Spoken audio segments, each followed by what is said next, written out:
So this is it. This is the cream of the crop, the absolute best in monitors that we can get at a reasonable price today. OLED technology, organic LED, light emitting diodes, perfect white to black contrast, really cool mouse movement, almost with a remote, hooks up to a computer very nicely, completely makes big screen format from NVIDIA completely obsolete. 120 refresh rate with support for G-Sync and support for FreeSync on this CX2000 LG model. This is a 48-inch corner-to-corner display. Has good audio because it is actually a television. Amazing color contrast, amazing HDR, amazing picture quality. Everything about this display is amazing except the size. And this in lies the problem. Because even when I sit right about here, which would be around 4 feet actually from the screen itself, and even if I were to scoot a little bit further back, right, move my keyboard down here with the mouse, which I'm planning to do in an upcoming video, even if I were to make that change, the screen is still too big. And I'm coming from a 34-inch ultra-wide monitor, and it's still too big. Even though the dimensions from left to right are about the same as a really wide monitor, it is the vertical that I keep running into issues with. So let me show you issue number one. I'd love to be able to put a webcam right here. In fact, in one of my videos, I shot with a webcam mounted here at the top. But in order to get the right angle, in order to get the green screen to work properly, in order to make sure that everything is showing right, I have to angle it at a very steep downward angle, which basically means people are staring more at the top of my head than my face. Now there's some tricks that you can do with a webcam in order to overcome that, but it still is a situation that I have to overcome on a consistent basis. Now the second thing, along with this same height, the amount of screen real estate that I do not use, namely down here, do not use this really at all. And when you maximize and bring up a full web page, you can see it actually is rather difficult to look at the entire top and bottom section. The third item. Now this is a very bright display. I've dialed it in as best as I possibly can in order to get some degree of softness on my eyes as I'm using this display. This has become my primary display for the last 3 weeks. It is still just so bright that I have to turn on things like night light or reduce the OLED screen brightness itself in order to stay looking at front of this screen. So, in order to get around the webcam issue, I actually mounted my webcam, as you can see, on a pivot arm. So I have the pivot up here at the top for the webcam, and I went ahead and mounted a mic stand down here below as well. That is attempting to get past the fact that a normal monitor would probably end right about there, which would be right about eye level with a properly dialed in webcam. Now the last kind of con about this screen, the width itself I actually don't think is that big of a problem. I do use a triple monitor setup, and I do have to pull the monitor in just a bit. But again, if I pull myself back a little bit, I can see all 3 screens relatively nicely. So it's just more or less a minor con in and of itself. That said, everything else about this television is amazing. It is amazing for gaming. It is amazing for all of the various things that you actually might use this for. So we have lots of different effects. We have lots of really great technology that makes this really just simple to use. As you can see, I'm just flipping through the standard picture modes here. We get a very vibrant display pretty much no matter which one. This is the one I've been using for myself. It's the one that I dialed in. The other thing I wanted to show is kind of the home screen.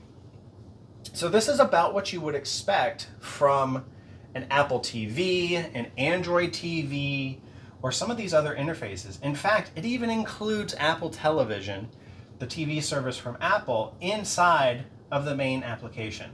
You can stream from your phone over here into YouTube. It basically has everything that you need for streaming video and streaming content from the web. It has IPTV, it has Xfinity streaming. It has so many different things that you are able to access throughout the entire course of your channel viewing experience. So this is NBC Nightly News coming through the service over an IP address. Over an IP address so that you can actually watch normal broadcast television just directly from the television. You don't even have to have the antenna hooked up. Lots of great technology in here. But the reason that I'm packing it up, the reason I'm sending it back, quite honestly, is just the simple fact that it is too big. I really wanted this to work. I really love the OLED technology. I really love what I'm seeing in this display. The 48-inch form factor is just too big. And if you look on things like Display Ninja, if you look at what is coming out and is being made available, I'm highly disappointed. I really wanted to try to make this work in order to facilitate really getting another next-gen television experience, for the lack of a better term to call it. Because ultimately what I really wanted and what I really want, I want the OLED, or I want the individual brightness at each individual pixel level. The full light, FLAD, I believe is the technology. The full backlit displays that you're getting from Asus just don't quite cut it. I reviewed that monitor myself last year and it just doesn't do it justice. OLED and maybe micro LED is really giving you the next evolution of television to be able to sit and enjoy.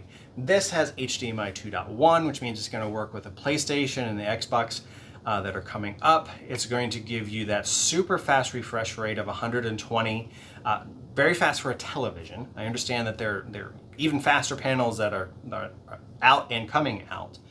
But for a television at 120, again, G-Sync and FreeSync, everything was here if it was just a little bit smaller. Price at the time of posting of this was about $14.99. I picked it up from Amazon. I'm a Prime member. Luckily, I get to send this guy back, but I got to give it a good 3-week try. Ultimately, I'm going to go back to my 21:9 34-inch display. I'm actually going to do a review of that one in the coming weeks. That, to me, is the perfect stepping stone or stopgap, actually, solution for right now. Until the prices come down from these ludicrous levels that you see Asus and several other brands putting out there for their monitors, for trying to get the good technology like they already have in televisions, it just doesn't make sense. Now, if this came out in a 32-inch form factor or a 36, let's call it a 36. If this was a 36-inch television, I think I could probably make it work. I think that the height at that point would not be so extreme that it would be difficult to use the top and the bottom as this one had been. I could do the adjustments for the lighting, and I could probably do some adjustments for the webcam itself. But simply being 48 inches in diagonal, very tall, very wide, it just doesn't work for me as a widescreen format monitor, which is really what I was looking for out of this. So let me know what you think. Comments below. Is OLED and is micro LED really the next evolution, or is something still like an IPS in-pane switch kind of a monitor really still the best that we should be looking at? Is that 120 still good? Or would you like to see a 444 hertz monitor? Now that would be awesome. Don't know what I would use that for. I'm not a CSGO player, so and at this point in my age, I probably couldn't tell you the difference between 120 and 444 hertz anyways. So that's it. Please like, subscribe, ring the bell if you want some notifications. I'm trying to grow my channel. I'm trying to grow my content. Let me know what you think of this. And let me know what you think of this. And absolutely, thank you very, very much.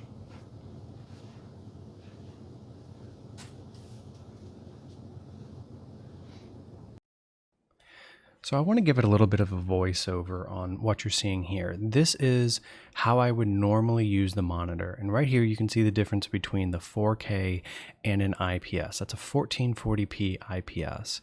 This is a very bright scene, but you can still see the text really well. And as I zoom in closer, you start to get some pixelation. This is extremely close to the monitor. Now as I start to back away, it becomes crystal clear yet again. This is still 4K content, but it's not HDR. And this is what the TV is able to do without non-HDR content. You still get vivid blacks. You still get excellent flesh tones. You still get an extremely good display. And here, this is HDR content. You can clearly see the difference between the blacks on the IPS monitor and the blacks on the 4K monitor here. It is just astonishing. And that leads me to my biggest problem. I don't want to send this back. I want to keep the monitor and figure out a way to actually make it work because the display is just that crisp. I put in place my 34 and it just doesn't compare. I can't give up that OLED.